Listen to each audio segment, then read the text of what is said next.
Salut, bienvenue aujourd'hui pour la suite donnée à la fabrication des petits tiroirs et du petit meuble avec la petite porte. Suite aussi à la préparation de ce joli bout de chêne que j'ai découvert dans l'atelier. Voilà, maintenant la table est complète et on va faire ça ensemble. Allez, en avant!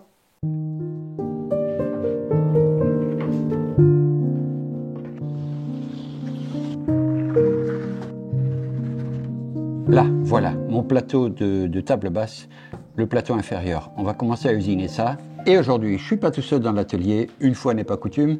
Il y a Caroline qui est venue m'aider pour mener à bien ce projet et puis pour découvrir un peu les machines. On va fabriquer le plateau inférieur. Voilà, je vous présente Caroline qui est venue m'aider ici dans l'atelier et on va faire ça ensemble. Allez, en avant. Donc les dimensions de la bête, tu te souviens, tu sais ? Non. Non, tu sais pas du tout? Du tout, du tout. 1400 par 900, vas-y. C'est pas du petit machin, hein? Ah, c'est pas léger le Volcromat. Je vais t'allumer la scie, tiens. Ouais, s'il te plaît.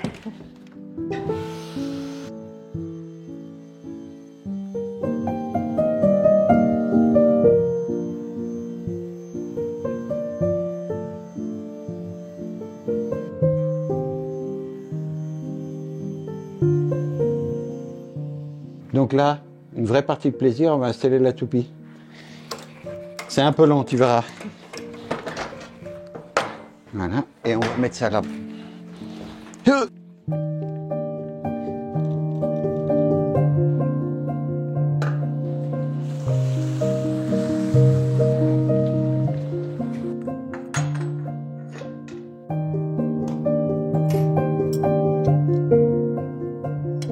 17.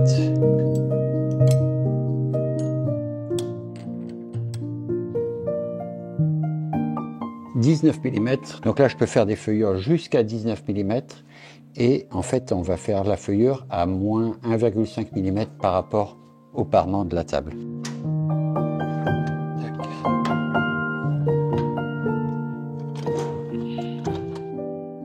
Donc là, ça va faire à 17 mm. Voilà, on va se centrer. Tu vois, centrer par rapport à la fenêtre, quoi. Okay. Et ce qui dépasse à l'intérieur, ce qui dépasse là, ça va être l'épaisseur du champ. Donc là, on se retrouve avec un champ qui va faire, en gros, un peu moins de 20 mm. On va en rajouter un peu. Il faut tout serrer maintenant, hein. Ce bouton-là, il sert à régler la table de sortie. D'accord. Et ça sert, tout ça, ça sert à fixer l'entraîneur. Non, pas l'entraîneur. La cale dessus. Voilà, la cale, quand on travaille sans entraîneur. Mais là, on va mettre l'entraîneur. Tu verras, c'est beaucoup plus sûr et beaucoup plus pratique.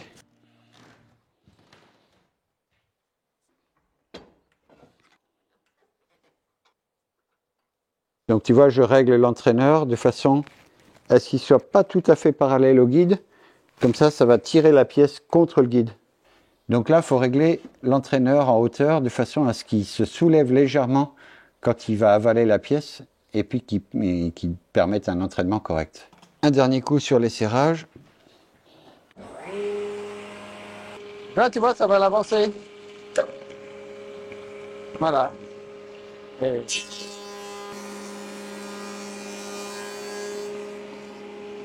Donc tu vois, j'ai trop séparé mes disques d'usinage, mais ça partira d'un coup de ciseau.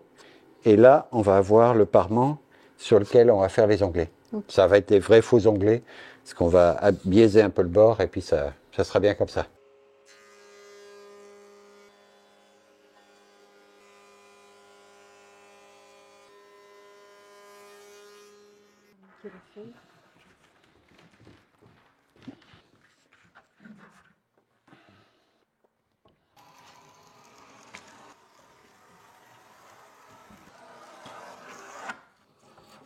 Alors ça, c'est décoller un petit peu enfin.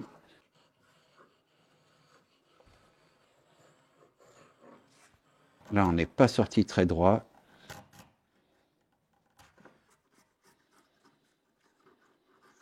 Donc tu vois, on a fait ça à la toupie parce que, ben voilà, tu voulais voir la toupie. Mais moi, d'ordinaire, j'aurais fait ça à la CN. Parce que justement, on n'aurait pas eu ces soucis de désaffleur là dans les coins. Rattrapage après. Bon, bah, ouais. On va s'en sortir quand même. Sur la CN, t'as pas ce souci de manutention, de poids, tu la poses sur la table et puis elle tourne autour. Ouais, sauf qu'il aurait fallu fixer la pièce. Donc je peux pas mettre une vis en travers. Donc il faut la fixer à l'extérieur. Et donc après, il faut prévoir une découpe autour. Ok. Il faut que je rajoute de la matière pour pouvoir fixer sur la CN. Et après, tu délignes aux bonnes cotes. Voilà. Ok. C'est la seule différence. Mais c'est qu'il faut toujours prévoir un système de fixation sur la CN. C'est une des limites. Donc pour les champs, bah, tu vois, j'ai des plateaux de 27 mm qu'on va ramener à 20, donc c'est tranquille. Et il faut juste trouver ceux qui vont s'accorder avec les façades de tiroirs, là. C'est du même lot, donc a priori, on ne devait pas avoir trop de difficultés.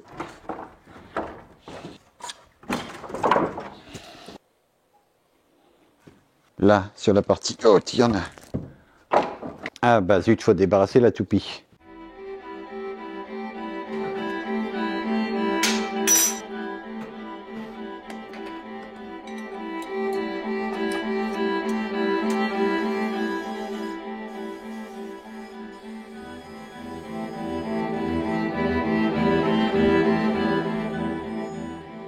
J'ai déjà dégauché deux faces qui sont perpendiculaires entre elles, mais par contre, j'ai pas raboté. Donc, si tu veux bien, on va faire ça ensemble, parce qu'elle est un peu lourde. Enfin, tu l'as déjà vu, hein.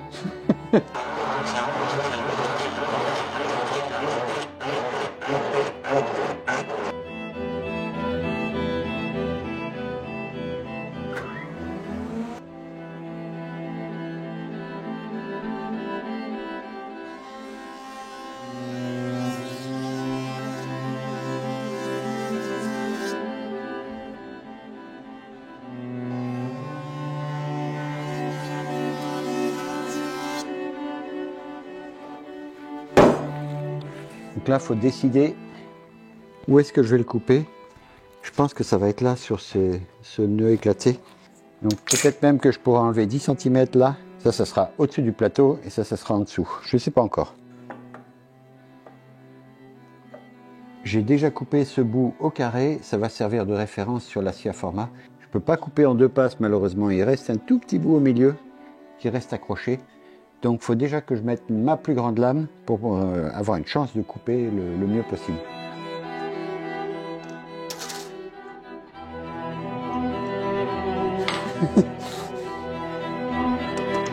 Ça sera mieux à l'endroit.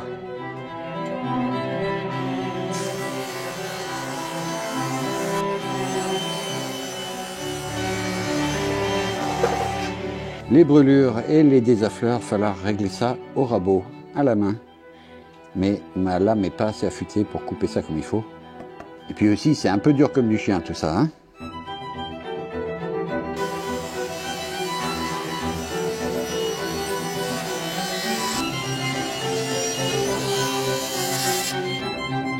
Allez, il y a un poil de rien du tout.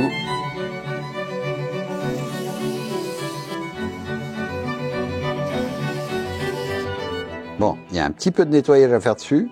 Un bon petit peu de nettoyage à faire dessus. Il y a quelques nœuds bien pourris quand même. Mais je ne vais pas céder à la tentation de noyer ça dans de la résine. Ça va rester comme ça.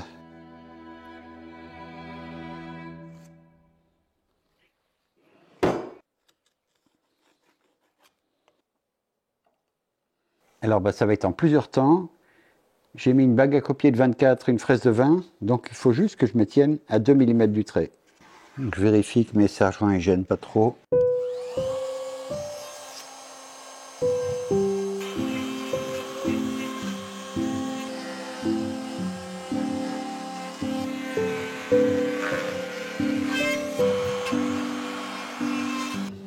Alors,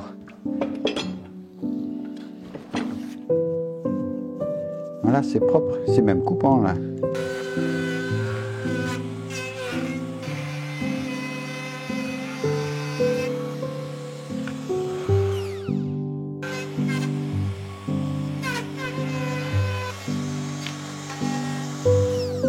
Ça sent pas très bon en fait. Autant le chêne, ça sent super bon quand on l'usine, mais là, ça sent un peu la vieille grange, hein. Mais c'est pas mal. Bon, la partie basse, là, elle va être découpée.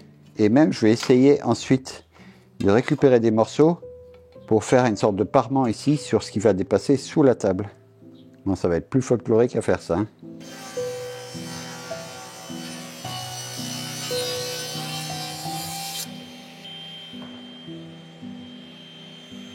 Bon, voilà un pied de table. Il y a encore un petit peu de boulot à faire dessus. Hein. Là, c'est en train de se barrer. Essayer de le recoller au fond. Voilà, vache. Donc, Dego, dernier cri. Zéro protection. Hein. Toutes les protections sont là. Donc, la partie Dego, ici, il ne faut pas mettre les doigts, bien sûr. Il n'y a pas de capot anti... voilà. Donc, faut y aller mollo.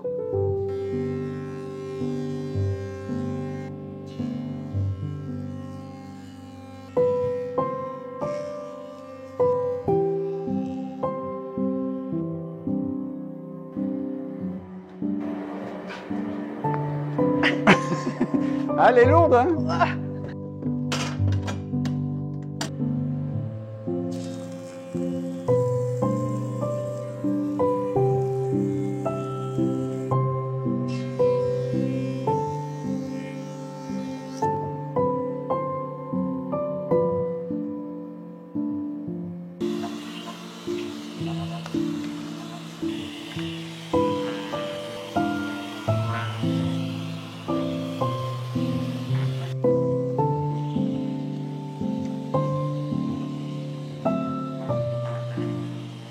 Voilà, on va devoir traiter le chêne séparément parce que c'est pas la même teinte de Rubio. Là, il va y avoir du transparent et là-bas sur le plateau, il va y avoir du black. Donc, c'est pas très compliqué le Rubio. Une éponge synthétique parce que ça se fixe sur la cellulose seulement. Tu étales. On va pas en mettre sur les faces intérieures parce qu'il y aura de la colle. Si ça déborde un peu, ça va pas gêner l'encollage? On pourra le gratter un peu, mais on va essayer de pas déborder. Tu charges un peu, pas trop, mais un peu? Oui, je charge un peu, juste, de toute façon, il faudra essuyer tout ce qui est en excédent.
Olé! Alors là, on a un petit désaffleur qu'il va falloir rattraper. Ouais, on va essayer de gratter ça un peu.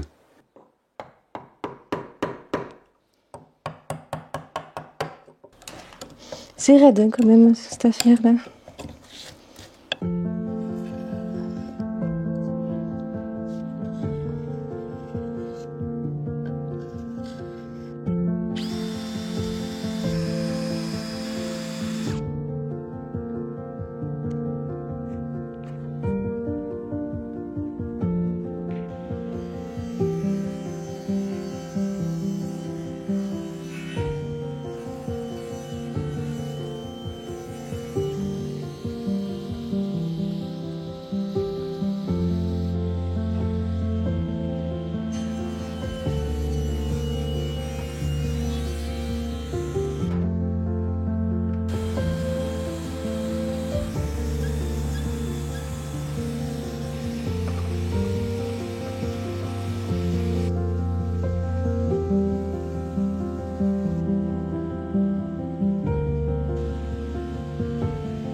Donc, moi, je vais sortir les tiroirs.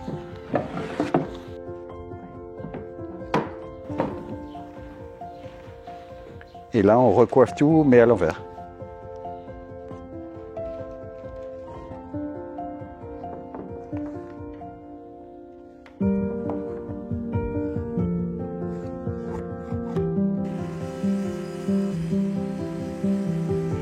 Il n'y a pas beaucoup d'endroits communs où deux plateaux mettent de la colle. Tac.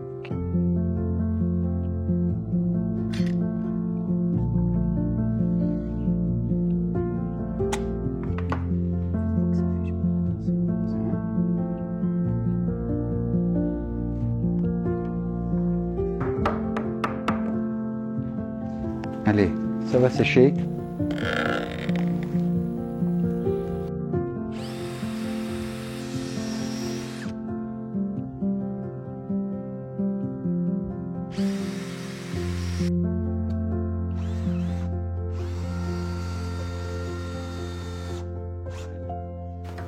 Et les petits meubles, on va leur mettre des Clamex pour tenir le meuble là, démontable de l'intérieur, j'espère.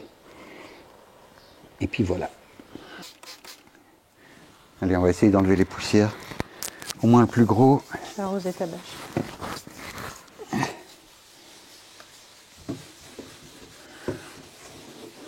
Ah, ça prend bien la poussière le noir là dans mon atelier.